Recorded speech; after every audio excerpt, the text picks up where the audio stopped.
puissance de cet outil, à quel point je l'utilisais à, je pense, 5% de son potentiel jusqu'à aujourd'hui. Tu souhaites construire un outil pour le reporting mensuel de tes clients. Je commence par celui-là parce qu'il faut que tu comprennes un peu la dynamique. Si tu veux, aujourd'hui, dans l'offre que je vends, dans le service que je vends, j'ai toute une partie strat de contenu. Donc vraiment, on réfléchit à quel type de contenu on peut publier en fonction de ton positionnement, tes objectifs, ta cible, etc. Il y a toute une partie delivery où on produit le contenu et on le poste pour toi, etc. Et pour ceux qui veulent pousser plus loin, tu as toute une partie extraction. Je ne peux pas parler de lead parce que ce n'est pas vraiment des leads, mais extraction de points de contact qualifiés, ce que j'appelle des points de contact qualifiés. En gros, c'est moi, ma stratégie aujourd'hui avec LinkedIn, c'est de vraiment s'imbriquer dans la stratégie marketing d'une entreprise. Au moins un des buts du marketing, c'est de générer du lead. Et en gros, comment est-ce que tu arrives à mesurer si tu génères du lead sur LinkedIn, outre le fait d'attendre que quelqu'un t'envoie un message, salut, on peut bosser ensemble, c'est de regarder un petit peu ce qui se passe, ce que le contenu crée pour toi. On extrait les visites de profil, les demandes de contact, les demandes de connexion, parce qu'en gros, on demande des gens de connexion et ceux qui acceptent, on les garde, les likes, les commentaires et les followers. En gros, c'est tous les points de contact, ce que moi j'appelle des points de contact qualifiés. On n'en fait pas toujours quelque chose, mais au moins l'extract il est là. On bosse avec une boîte aujourd'hui. Je leur fournis toutes les semaines un fichier dans lequel ça recense toutes les personnes qui sont qualifiées, qui ont interagi avec leur profil LinkedIn. Et ces personnes-là, enfin ce fichier-là, moi je le délivre au service market, et le service market le nettoie vite fait et le délivre au service sales. Cas client, des noms de référence, nanana. On voit ton framework tapis. Ouais. Tu as du multicanal entre LinkedIn, YouTube, newsletter, podcast, conférence, storytelling, conseil dans un même post. Ok. Tu vois, c'est quand même propre, tu vois, tout ce qui arrive à sortir. Et après, du coup, il te sort aussi. Tu vas voir les points améliorés. Date de parcours sont pas renseignés, compétences sont absentes, la section expérience ne raconte pas. Ok. Et les 3 profils qui montrent qu'un profil LinkedIn génère des leads. Et du coup, là, il va te rédiger un premier contenu, mais pour l'instant, il connaît rien de toi. Enfin, c'est vraiment basé sur uniquement l'avant. Ok. Et moi, l'idée, c'est vraiment tu vois, c'est ce contenu utilise 30% de votre potentiel. Ouais, et d'après, d'aller chercher les piliers, de faire un truc construit et de t'enregistrer 5 minutes par des capsules et de faire un truc. C'est ça le projet en fait qui est derrière. Mais c'est juste pour te montrer l'API quand même qui est pas mal. Ouais, marche bien. Il faudrait regarder derrière ce qu'on peut récupérer. Je pense qu'on peut récupérer des likes. C'est là où c'était un peu malin de ce que tu as fait. C'est pendant que tu dis tes points forts et tes points faibles, lui tournait en arrière-plan pour te générer tes 5 idées de contenu. En fait, et c'est pour ça qu'elles étaient immédiates et que ça n'a pas rechargé. Mais du coup, 500, donc c'est pas énorme. Ça coûte du coup 1000 vues par, on n'a rien. C'est pas mal. Et tu dois avoir peut-être 10 à 20 centimes de cloud, je pense, derrière. Ok, donc t'es à moins de 30 centimes par requête. Je vais envoyer du coup une commande brainstorm que j'ai installée. Ok. Et lui, il est assez cool. Il va se faire 4 rounds. Le premier, il va un peu tout regarder. Ok. Le deuxième, il va se faire un peu l'avocat du diable. Ok. Le troisième, il va faire une sorte de synthèse. Et le quatrième, il va dire voilà ce que j'en sors à la fin.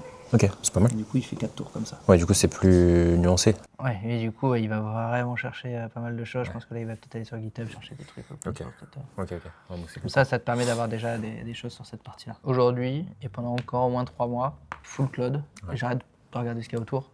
En me disant, c'est peut-être très bien, mais ça, c'est aussi très bien. Donc, si tu cherches. Tu vois, moi, j'ai des trucs genre anti-Patania que tu pourrais réutiliser ici. 3 phrases consécutives, jamais 3 infinitifs. Formulation, c'est une bonne description, c'est exactement ce dont tu as besoin. Ce produit, je préfère. Voilà ce qui change tout, ça tu vois tout le temps sur LinkedIn. Tu vois. C'est ton socle commun, c'est la clé, c'est ça la vraie question. Tout ça. C'est hier. J'ai un test comme ça, anti-Patania, et qui fait qu'à chaque fois, dans tout ce que j'écris, de base. Et ça, il le prend en compte à chaque fois? Chaque fois. Ok.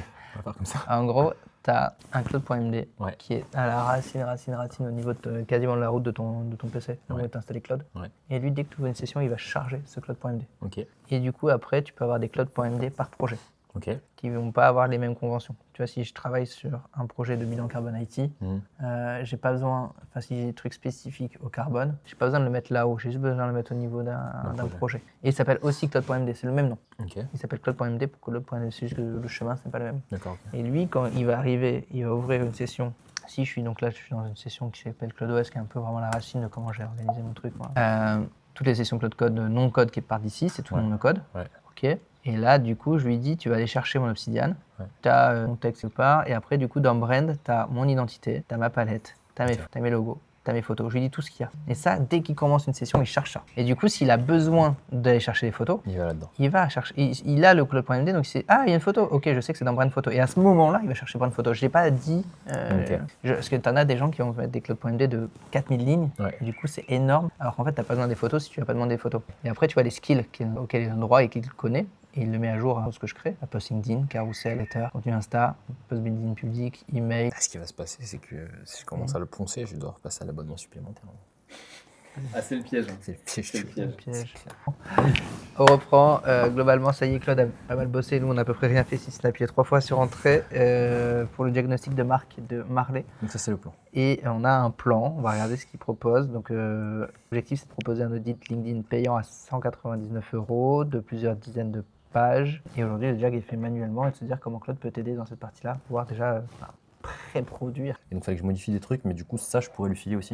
Et il pourrait me faire un rendu PDF sous ce format-là. Ouais. Ok. Je pense que Claude Design peut presque préparer avec ce que tu as déjà fait comme V1, tes retours. Ok, donc pas mal. Donc récupérer les données via Fresh LinkedIn Profile Data, envoie ces données à Claude pour analyse, affiche un rapport complet à imprimer en PDF. Contraintes techniques. Alors le point AMP, il est important. Ok. Tout le reste, on s'en fout un peu, on verra bien. Le point AMP, c'est là où tu vas stocker tes clés. Ok.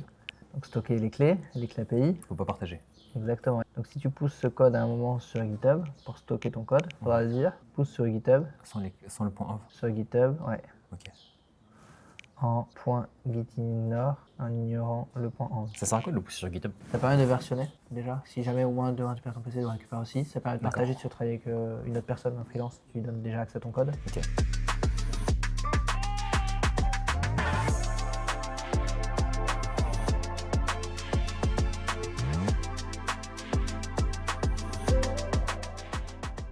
Incroyable. Voilà ton Bon. rapport de 25 pages. Regardez les favoris.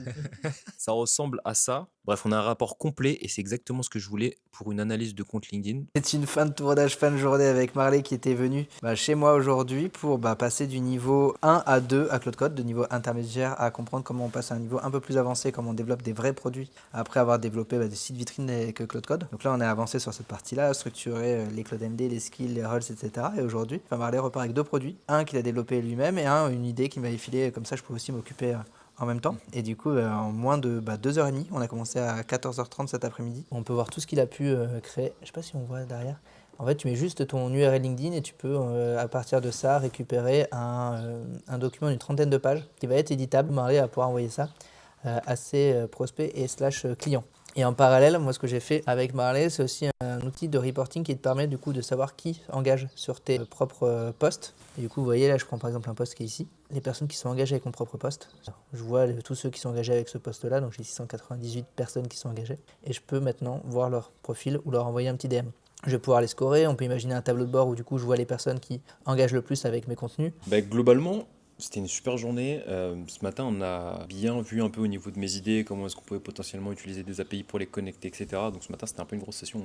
On n'a pas trop utilisé Claude Code. Et là, du coup, cet après-midi, on a construit les 2 outils qui vous a montré. En fait, je me rends compte à quel point Claude Code, quand tu sais l'utiliser, franchement, c'est simple. Non, franchement, merci. C'était une bonne journée. J'ai beaucoup appris. Là, j'ai des idées d'autres produits que je vais développer. Donc, j'ai plus qu'à le faire maintenant. Ça m'a permis de vraiment comprendre la logique. Et ça, vraiment, la différence entre des journées de formation, on va être 4-5 autour de la table et on va par exemple sortir un premier site. Ça, c'est une de mes offres. Mais derrière, on a aussi des journées où c'est vraiment du 1v1, où en fait, tu parles vraiment de la problématique et du niveau de la personne. Et tu vois, ce matin, c'était pas du tout prévu qu'on passe toute la matinée juste à parler de tes idées, ce que tu as en tête, etc. pour vraiment identifier déjà les trous que tu avais dans la raquette et d'aller un petit peu plus loin dans structurer un bout de code, effectivement, avec de la connexion API et d'ouvrir VS Code et de passer cet écran noir. Et ce qu'on peut faire en 1v1. Je laisse Paul Hugo monter tous ses rushs. C'est parti. Bon courage.